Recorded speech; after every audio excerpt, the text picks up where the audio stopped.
other on matters within the scope of the relationship. Mostly जिसको fiduciary relation सरकार अपने benefit के लिए काम करे, इसके लिए हम नहीं सूचना देते हैं। हम सूचना देते हैं क्योंकि कानून होता है, there is a law that requires us, और हाँ, इसमें अपवाद रूप यह है कि अगर मैं किसी हॉस्पिटल में जाता हूँ, मेरे इंफॉर्मेशन देता हूँ, या गवर्नमेंट लॉयर के पास जाके इंफॉर्मेशन देता हूँ, तो वो अपवाद है। मैं ये कह सुप्रीम कोर्ट ने ये भी कहा कि एक मिनट, फर्स्ट अपील हो चुका, फर्स्ट अपील आयोग में 9 महीने बाद भी अपनी अपील दायर की जा सकती है नहीं, या शिकायत? उसमें शिकायत तो कभी भी की जा सकती है, लेकिन शिकायत में सूचना नहीं in the instant case, the RBI does not place itself in a fiduciary relationship with the financial institution. Though in words it put itself in this position, because the reports of the inspection, statements of the banks, information related to the business obtained by the RBI are not under the pretext of confidence or trust. In this case, neither the RBI nor the banks act in the interest of each other. By attaching an additional fiduciary label to the statutory duty, the regulatory authorities have intentionally or unintentionally created an ad terrorum effect. Supreme court ने ऐसे टिप्पणी की है कि ये तो terrorise करने की बात है एप्लीकेंट्स को फाइड्यूशियरी बोल के। ज्यादातर देखा ये गया है कि मोस्ट गवर्नमेंट सर्वेंट्स को फाइड्यूशियरी का मतलब ही नहीं पता है, वो जो है और एवरेज सिटीजन भी फाइड्यूशियरी का मतलब नहीं समझता है। ये सूचना के दायरे तो वो कहता है अरे भाई कोई ये बड़ा भरकम शब्द है, वो मुझे तो नहीं आता है मगर वो होगा। फाइड्यूशियल रिलेशनशिप 99% केसेस में सरकार में जो इंफॉर्मेशन होती है that is not held in a fiduciary relationship. आप पासपोर्ट के लिए अप्लाई करते हो इसलिए नहीं कि आप उसको ट्रस्ट करते हो, आपके पास कोई चॉइस नहीं है। फाइड्यूशियल रिलेशनशिप में एक इम्पोर्टेंट कैरेक्टरिस्टिक है कि चॉइस होनी चाहिए, कोई जबरदस्ती नहीं होनी चाहिए। आपको पासपोर्ट अगर नौकरी के लिए अप्लाई करना है तो आपको एप्लीकेशन देनी है और एप्लीकेशन के साथ आपका सर्टिफिकेट वगैरह जोड़ना है, आपके पास कोई चॉइस नहीं है।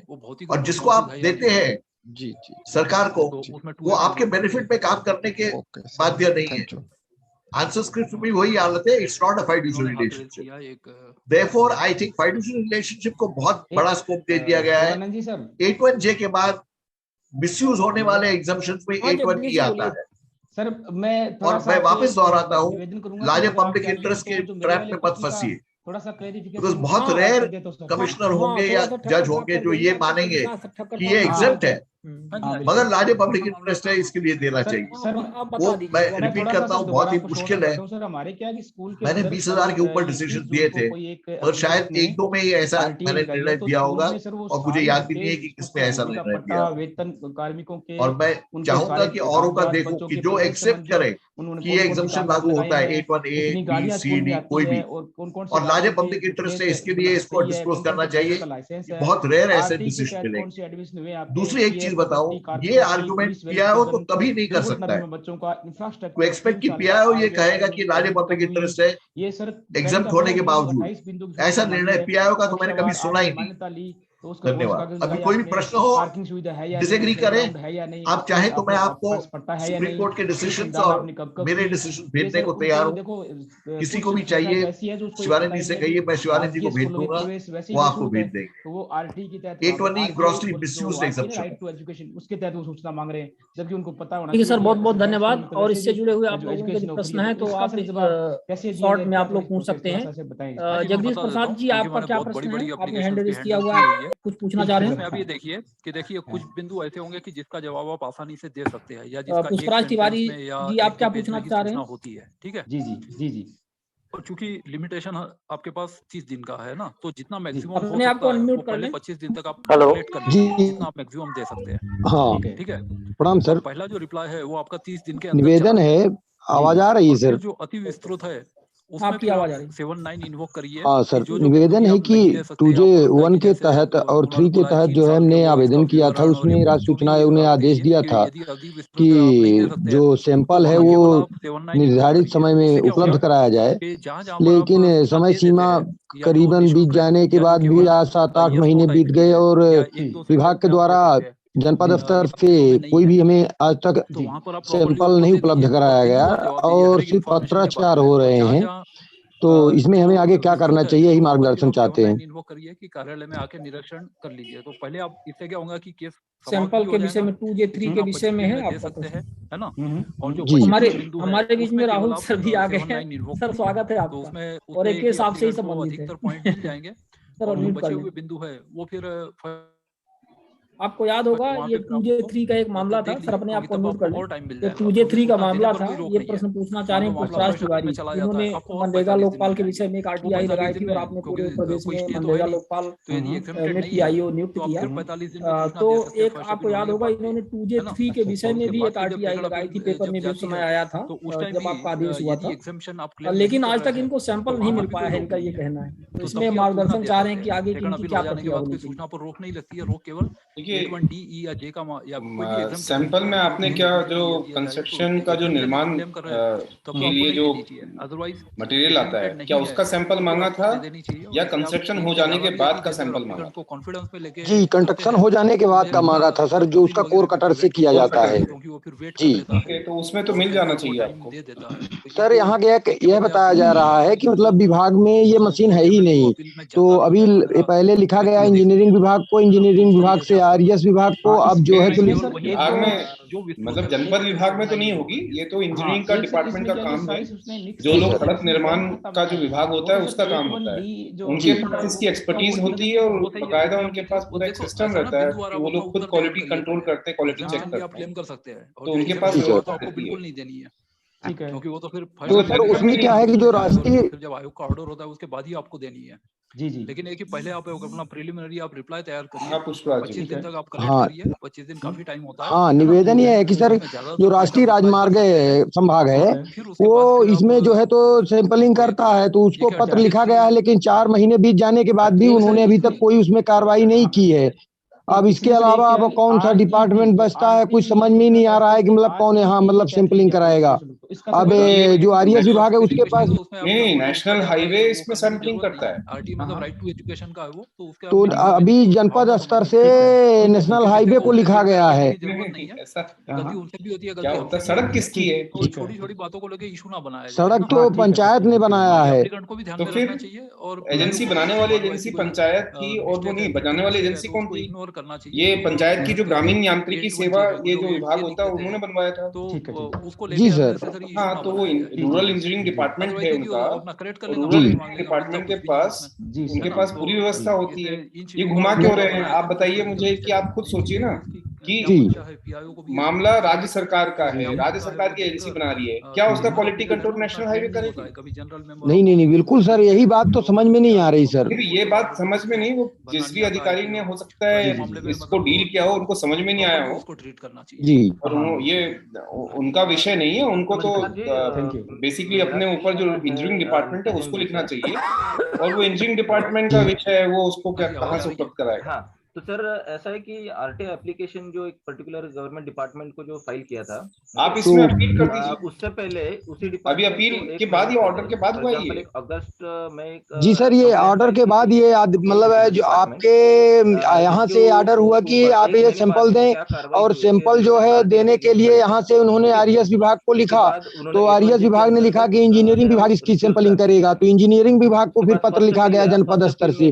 जनपद स्तर में ये जब पत्र वहाँ इंजीनियरिंग कॉलेज में, तो इंजीनियरिंग कॉलेज ने लिखा कि हमारे यहाँ सिर्फ सैंपल की जांच होगी, सैंपल आप जो है तो एकत्रित करने की अलग कंपनी और मशीन हमारे पास नहीं है। ठीक है, हम उसको समझ लेंगे। ये आप ऐसा करिए, अब आप धारा 18 के तहत एक शिकायत आप आयोग में करिए कि ये आयोग का आदेश था, आयोग के आदेश के बाद उसमें इस तरह से कर रहे हो, साथ में इन अधिकारियों को बता दीजिए, इंजीनियर को बता दीजिए कि हम इसमें आयोग में शिकायत करने जा रहे हैं, इसमें धारा 18 के तहत। जी सर, मैं एक पत्र जारी कर देता हूं सर। पहले उनको एक पत्र जारी कर दीजिए कि यहाँ आपको कई बार इसमें संपर्क किया गया है और आपने अभी तक आयोग के आदेश की अवमानना करते हुए आपने सैंपल उपलब्ध नहीं कराया है, और अब मैं इसमें चूंकि ये ऐसा लग रहा है कि सुनियोजित ढंग से ये मुझे ये जानकारी को डिनाई किया जा रहा है, तो इसमें मैं धारा 18 के तहत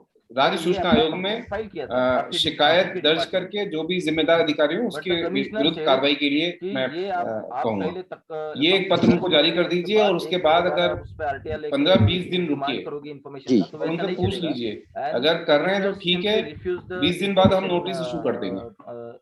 जी सर। राहुल सर, इसमें थोड़ा सा मैं जोड़ना चाहूंगा। तो इस केस में आजकल क्या है सर कि निर्माण कार्य के दौरान अभी तो नए जो सबसे नियम जो लागू है मध्य प्रदेश गवर्नमेंट के, वो ये होता है कि स्वयं ठेकेदार भी अपने स्तर पर जांच करवाएगा, सैंपलिंग को प्रयोगशाला में पहुंचाएगा, और प्रयोगशाला से जो रिपोर्ट आएगी वो पेश करेगा कई बार मतलब तो संबंधित इंजीनियर को या विभाग को, जिसकी भी संस्था जो इसके लिए जिम्मेदार है उनको वो देगा। तो फर्स्ट अपील में ठीक है, इसमें ये भी है, और दूसरा एक और चीज है सत्येंद्र जी कि ऑलरेडी जो सैंपल हो चुका है, जैसे मान लीजिए जो उन्होंने एक सैंपल लिया रहता है, वो सैंपल इनके लैब में रहता है, उनके पास सील बंद सैंपल रहता है, उसमें से भी ये काट करके दे सकते हैं, डाक से भेजने का प्रमाण और ये हाँ जी बिल्कुल, आपकी बात सही है सर कि उसके बावजूद देखो उसमें प्रावधान इतने महान है कि जैसे सर आप कि आप अलग से भी अगर यदि 2 से 3 व्यक्ति आपने निर्माण सामग्री का नमूना मांगे तो आप इसको ट्यूब्स है उनको नाना प्रकार के जो नियम दे रखे हैं उसमें उस हिसाब से आप सैंपलिंग रखेंगे ताकि कोई भी मांगे तो आप वो ट्यूब्स या जो भी आपके पास मटेरियल है वो आप उसको दे सकते हैं। ये रखने का उनमें शर्तों में ये नियम देता है। और सैंपलिंग दो प्रकार से सर, एक तो मिश्रण जब होता है, ठीक है, तो वो जो रिटर्न जब ऑर्डर मिश्रण होता है सामग्री का, एक तो वो सैंपलिंग करवाना उसको जरूरी होता है सर। और जब दूसरा तब जब वो निर्माण कार्य पूर्ण हो जाता है तब उसकी कोर कटिंग की जाती है सर। कोर कटिंग की भी रिपोर्ट उसको देना आवश्यक होती है संबंधित ठेकेदार को। तो ये दो प्रकार से होती है। एक निर्माण करते वक्त जब मिश्रण होता है वो मिश्रण की लैब में जाता है और उसकी रिपोर्ट आती है, और जब निर्माण पूर्ण